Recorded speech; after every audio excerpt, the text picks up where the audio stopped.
Akiri hindi ya kuruguria tabarira no thukuru-ini wa Karunga mubunge wa Kiambu Township augite ati tabarira ni gukorwo iri ya kiguni kuri thukuru cia muthingi na makiria kuri arutwo aria megukorwo makiamukira mathomo na njira ya kiriu.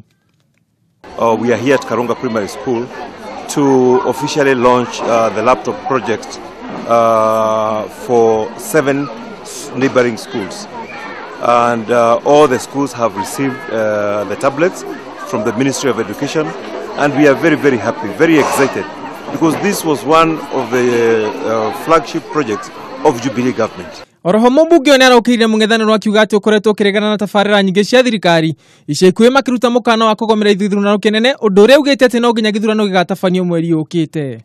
It's also a big shame to those who did not want this to succeed, because sasa wameshindwa. The project has been done and it's successful. And on the same breath, just the same route they followed, is the same route they want to follow to derail our election of 8th of August.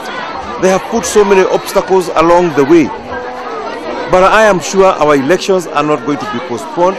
Our elections are going to be done as planned, and the ballot material will be available in good time. Makiria mogwanja mone ugite ati githomo thiini wa gicigo giake kia ubunge ni kigacirithitio na njira guthondeka mathukuru weru ndu uria ukenereirio na njira nene ni muingi wa gicigo kiu.